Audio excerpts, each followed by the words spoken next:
안녕하세요, 비트TV입니다. 이베이라는 AI 기반 암호화폐 평가 플랫폼, 온체인 데이터를 내놓는 곳에서 이 플랫폼의 CEO 매튜 딕슨이란 분이 XRP에 대해서 언급을 합니다. 자, 여기서부터는 구독자분들에게만 노출이 되는 영상입니다. 구독, 좋아요 좀 눌러주시고요. XRP가 최근 관찰된 온체인 데이터를 기반으로 곧 놀라운 성과를 낼 수 있다고 이야기를 했습니다. 여러분들도 좀 헷갈리시죠? 힘드시죠? 저뿐만 아니라 다른 채널의 유튜버들도 많고, 또 그들이 이야기하는 비트코인, 암호화폐, XRP 이야기는 거의 하지 않죠. 제가 요새 보니까 부동산 채널의 유튜버, 그리고 전통금융, 주식, 채권 이런 것들을 다루는 유튜버들도 너나 할 거 없이 비트코인에 대해서 언급을 하더라고요. 그리고 이것저것 다 다루는 플랫폼 역할을 하는 그런 채널에서도 주구장창 비트코인을 이야기하는 걸 봤습니다. 책을 소개하는 채널에서도 비트코인을 이야기하고 있죠. 그렇게 심도 깊게 이야기하는 것 같진 않고, 그냥 시장에 뿌려지는 데이터를 보고, 그리고 숫자를 보고 비트코인 귀신이 붙었는지 비트코인에 대해서 계속 언급을 하더라고요. 이제 순교 투자자분들, 그리고 비트코인에 별로 관심이 없었던 사람들도 비트코인에 대해서 호기심을 갖고 쳐다보고, 그런데 쉽게 제 생각에는 매수를 하는 것 같진 않아요. 이제 비트코인에 대해서 인플루언서들에게 듣고, 그리고 가격이 상승하는 걸 목격을 해야 그 돈들이 들어오겠죠. 여러분들도 늘 그랬듯이 그런 상황들을 이렇게 접하다 보면 방금 전에도 말씀드렸지만 비트코인 귀신이 붙은 것 같다. 이것저것에서 그냥 사방군데서 비트코인을 추앙하고 있다. 그런데 항상 시장은 반대로 가죠. 숫자로 보여지는 데이터들은 항상 소비자들을 외면을 합니다.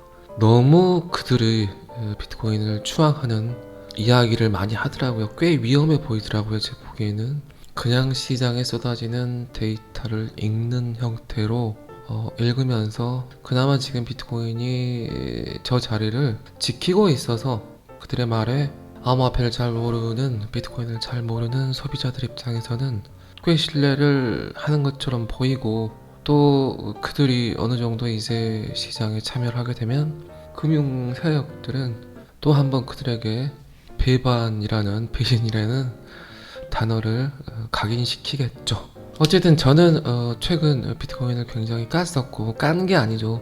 XRP와 비트코인에 대해서 비교를 했었고, 그리고 아마 지금은 XRP에 대해서 언급을 하는 유튜버들이 별로 없을 거라고 생각을 합니다. 항상 시장은 그때를 노리죠. 대중들의 관심을 온통 빼앗아 버릴 수 있는 그런 숫자 놀이. 그리고 최근 몇 번 이야기 드렸지만 비트코인이 전 고점을 뚫고 사람들은 경악하고 추앙하고 탐욕에 물든 돈들이 들어오고, 그리고 비트코인은 휴식기를 갖는다, 조정기를 갖는다. 그때 모든 사람들의 예상을 뒤엎고 하나의 코인이 상승을 하게 될 것이다. 모두 다 외면하고 있던 사람들도 포기를 했던 그놈 하나가 세상에 충격을 주게 될 것이다 라는 이야기를 제가 요새 여러 번 했었습니다. 비트코인 귀신이 붙은 사람들이 너무 많은 것 같아요. 현실의 XRP를 좀 직시해야 될 것 같습니다. 그들이 비트코인을 보내봤을까요? 그들이 비트코인 백서를 읽어봤을까요? 그들이 진짜 비트코인 내면에 깔려진 철학을 이해할 수 있을까요? 물론 지금 사서 그냥 시장을 떠나면 그만일 수도 있지만, 분명히 암호화폐 시장 속에는 조만장자의 탄생, 인생의 전환점, 어쩌면 서민들에게 마지막 기회일 수 있고, 저는 여러 번 표현을 했지만 일반 시민들이 디지털 안에서 본인의 성을 쌓을 수 있는 유일한 통로라고 생각을 합니다. 그만큼 이 시장은 이제 시작을 했고 더 활성화가 돼서 성장할 걸로 보이지만, 단타에 눈이 멀어서 참지 못해서 인내력이 약해서 시장의 상황들을 잘 이해하지 못해서 이 기회를 놓친다면 뭐 그분 각자에게는 어쩔 수 없는 일이겠지만 굉장히 어려운 힘든 삶이 펼쳐질 수도 있겠죠. 현타는 하락장 때 오는 게 아니다. 이제 가려고 하는데 잘못 선택해버린 나의 손가락 공댕이 딱 그게 힘들어서 그걸 못 참아서 지금까지 고생했던 모든 부분들을 날려버리고 또 다른 엄청난 현타가 찾아올 수 있다. 잘 버티셨잖아요, 지금까지 여러분들. 제가 영상을 줄이니까 제가 보지 못한 것들이 또 보이더라고요. 하루하루 또 오늘은 어떤 이야기를 해드릴까, 어떤 데이터가 떴나, 그렇게 해서 매일 영상을 올렸던 게 약간은 스트레스였을 수도 있겠죠. 그런데 하루를 쉬고 이렇게 영상을 올리다 보니까 제가 보지 못했던 것들이 또 보이는 것 같아서 참 요번 결정은 나름대로 잘 한 것 같습니다. 눈에 보이는 게 다가 아니잖아요. 그렇죠? 오히려 눈에 보이지 않은 진실들이 굉장히 많죠. 이해관계, 이해상충, 이해충돌. 말을 잘하려고 노력을 했던 게 아니라 잘 말하고 싶었는데 매일 영상을 업로드 하다 보니까 그게 저한테도 되게 스트레스였던 것 같습니다. 어쨌든 여러분들은 제 영상을 꽤 오랫동안 시청을 하셨고, 그리고 오히려 웬만한 유튜버보다 더 깊은 지식을 갖고 있죠. 수박의 겉핥기식으로 이야기를 하는 그런 유튜버보다 더 향상된 지식을 갖고 있는 걸로 제가 알고 있습니다. 저희 멤버십 회원분들을 보니까 정말 수준이 너무 높아졌어요. 근데 그분들이 봤을 때 암호화폐를 잘 모르고 이야기하는 유튜버를 보면 얼마나 유치할까요? 근데 뭐 책이 궁금해서, 부동산이 궁금해서 그 채널을 시청을 하고 있는데 주구장창 그분들이 지금 비트코인을 추앙하고 있다고 합니다.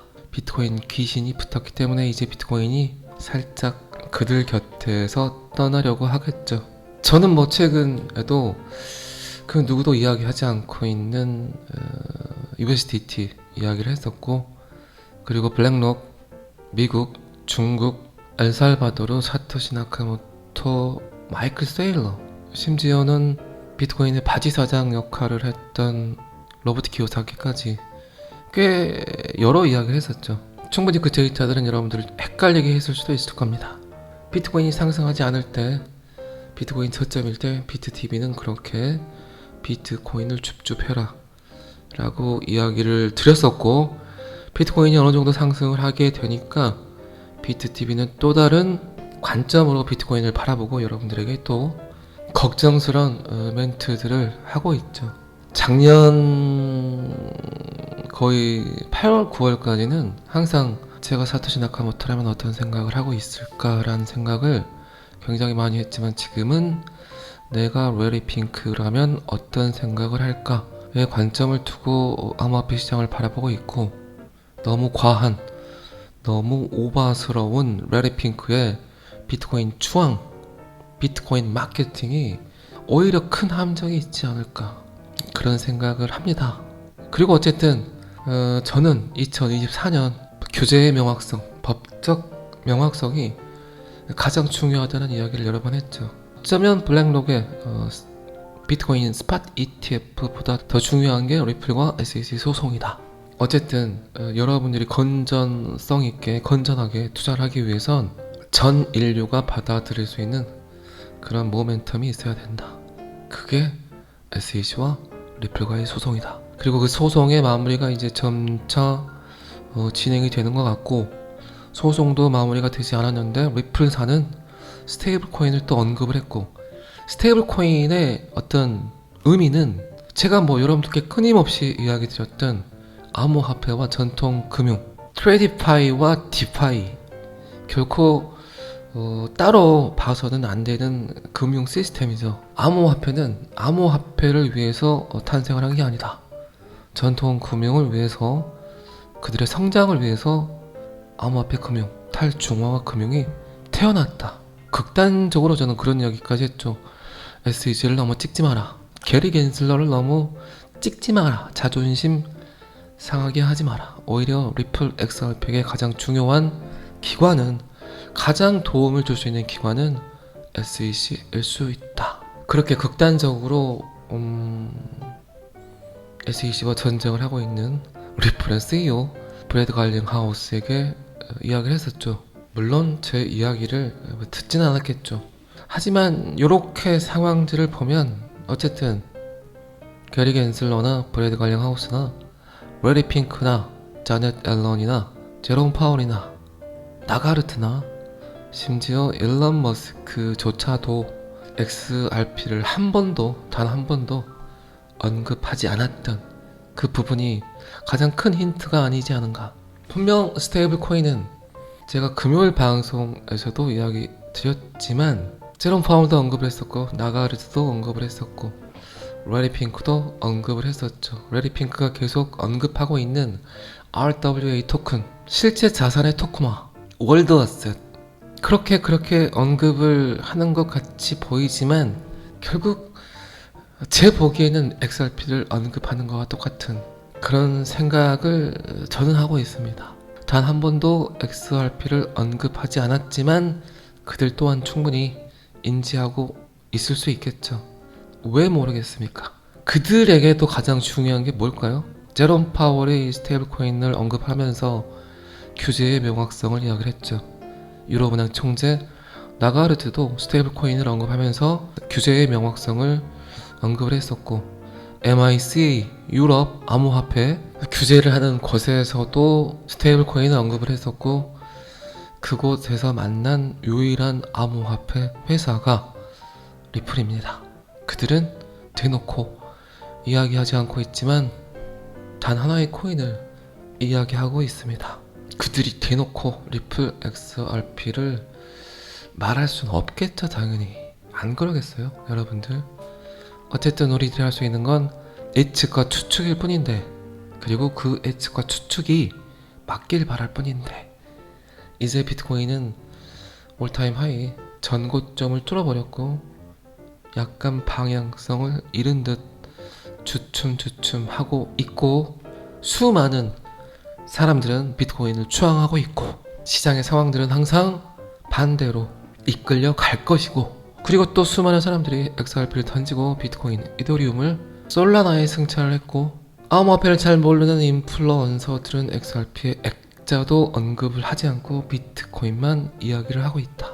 그리고 그 와중에 소송이 정리되지도 않았는데 리플은 스테이블 코인을 개발하겠다고 이야기를 했고, 소송은 정리가 될 것 같고, ETF 이야기가 또 언급이 되고 있고, 그리고 그 기술력을 바탕으로 IPO, 기업 공개, 나스닥까지 상장을 시키려고 하고 있다. 자, 저는 충분히 스토리를 엮어서 여러분들에게 제 나름대로 세세하게 쉽게 설명을 한다고 했습니다. 기다리는 것도 여러분의 몫이고, XRP를 던지는 것도 여러분의 몫이고, XRP를 추매하는 것도 여러분의 몫이고, 여러분의 삶도, 여러분의 인생도 충분히 여러분들의 것입니다. 여러분들이 잘 선택을 하시고 잘 판단을 하세요. 인내의 끝은 항상 달죠. 근데 그 인내가 너무 심하죠. 그런데 곰곰이 생각을 해보세요.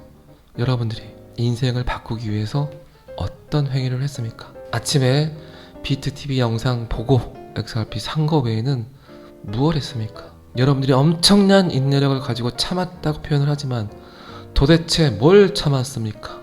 도대체 뭘 인내했습니까? 곰곰이 생각을 해보세요. 아직도 좋아요를 안 누르고 계세요. 좋아요는 누르시고 영상 시청을 하세요. 그런데 수많은 투자자들은 지쳤다고 하죠. 힘들다고 하죠. 도대체 뭐가 힘듭니까? 땅은 사가지고 5년이고 10년이고 기다리는데 왜 XRP 리플은 여러분들이 생각대로 어제 샀으면 다음 달에 떡상을 해야 됩니까? 그런데 어쨌든 오래 기다리셨어요.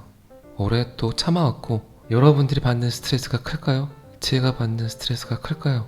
진짜 제가 궁금한 게 그거예요. 제가 왜 방송 횟수를 줄일까요? 어느 순간 그런 생각을 했어요.